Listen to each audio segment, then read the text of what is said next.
સુરતના માંગરોળમાં તસ્કરો ફરી એકવાર સક્રિય બન્યા છે તો માંગરોળના વાંકલમાં ખેડૂતોની સિંચાઈ માટેની મોટર પંપના વાયરની ચોરી કરી તસ્કરો ફરાર થઈ ગયા હતા।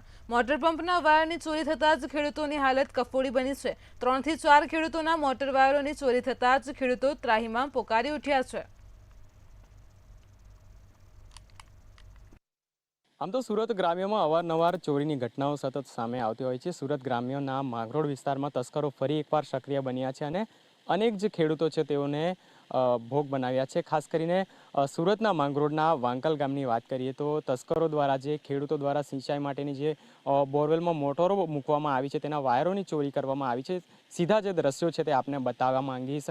માંગરોળના વાંકલ ગામના દ્રશ્યો છે કે જ્યાં ખેડૂતો દ્વારા જે સિંચાઈ માટેની પાણીની જે મોટરો હતી તે ગોઠવવામાં આવી હતી અને તસ્કરો દ્વારા જે વીજ વાયરો છે જે મોટરના વાયરો હતી તેની ચોરી કરવામાં આવી છે। 3 થી 4 જેટલા ખેડૂતો હતા તેઓના જે મોટરની વાયરની ચોરી કરવામાં આવી છે। બીજી તરફ ઉનાળાની શરૂઆત થઈ ચૂકી છે અને ખેડૂતોને જ્યારે સિંચાઈ માટેની અત્યારે પાણીની જરૂર હોય છે ત્યારે તસ્કરો દ્વારા જે પ્રકારે વાયરની ચોરી કરવામાં આવી છે ત્યારે હાલ તો જે ખેડૂતો છે તેમના દ્વારા વાંકલ ખાતે ફરિયાદ આપવામાં આવી છે અને તસ્કરો છે તેમને ઝડપથી પકડી લેવા માટેની માંગ પણ કરવામાં આવી છે। નલિન ચૌધરી, મંતવ્ય ન્યૂઝ, સુરત।